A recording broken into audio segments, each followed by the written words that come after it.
Donc on va s'intéresser aujourd'hui à une application du théorème du toit avec le numéro 36, page 278. Donc on s'intéresse à une pyramide ABCDS de sommet S avec les droites AD et BC qui sont parallèles. Je vous rappelle qu'en perspective cavalière, des droites qui sont parallèles en réalité sont parallèles dans la perspective. Donc ces droites AD et BC ne se touchent pas. On va s'intéresser en premier à l'intersection des plans ADS et BCS. Donc là, ces plans, si je les visualise, ils sont donc présents ici pour le premier et le plan BCS ici pour le second.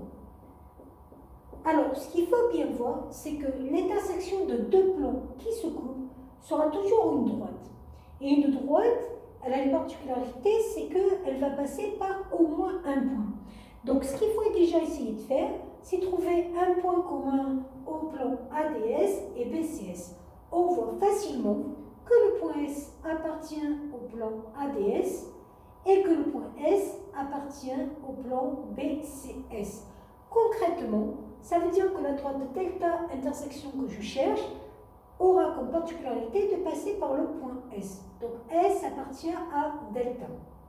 Et la deuxième chose que je dois savoir, c'est que le théorème du toit me dit que puisque les plans ADS et BCS passent par deux droites parallèles, alors les droites qui sont parallèles, ce sont les droites AD et BC, ce que j'avais mis comme hypothèse, alors s'ils se coupent, ils se coupent en une droite delta qui va être parallèle aux deux droites de départ.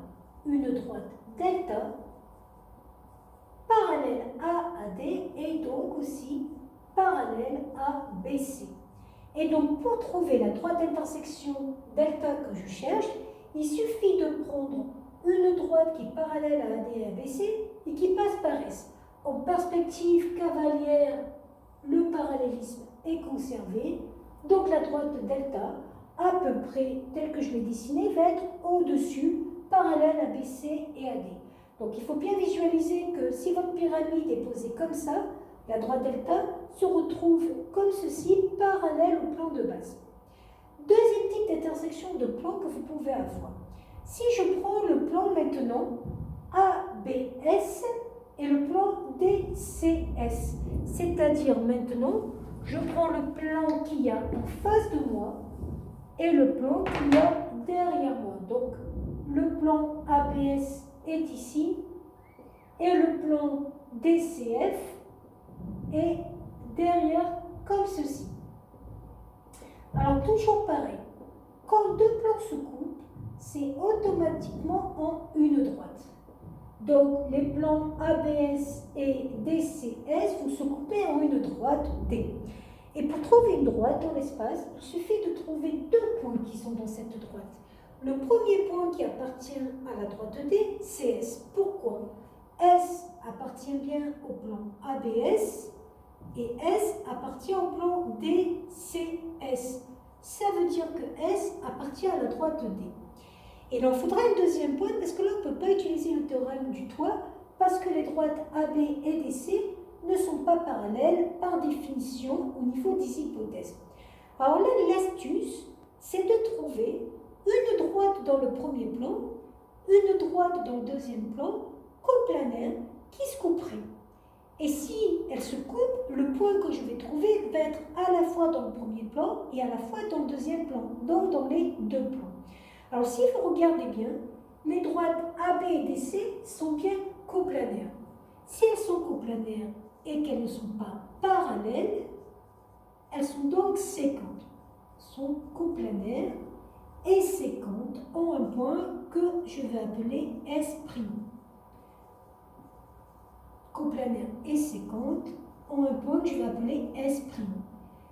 Et ce point S', pour le trouver, puisque ces droites sont coplanaires, il me suffit de les prolonger. Alors je vais les prolonger comme je peux. Ça ne va pas être trop précis, mais vous voyez la technique. Donc je prolonge mes droites comme ceci. Je prolonge ma droite ici comme ceci. Et donc, théoriquement, puisqu'elles ne sont pas parallèles, elles vont se couper. Bon, dans ma figure, elles vont se couper un peu loin, mais à l'endroit où elles vont se couper, ça sera donc ce point S'. Et je remarque que ce point S' a une particularité, il appartient à AB, donc il appartient au plan ABS. Ce point S' appartient à DC, donc il appartient au plan DCF. Et s'il appartient au D plan, il appartient à la droite intersection que j'appelle la droite D. Et là, j'ai trouvé un premier point S qui appartenait à la droite D, c'est ce que j'ai dit au départ. J'ai trouvé un deuxième point S' qui appartenait à la droite D. Ça veut dire que la droite D, ce n'est rien d'autre que la droite S'. Et à partir de là, j'ai trouvé la droite intersection de ces deux points. Voilà.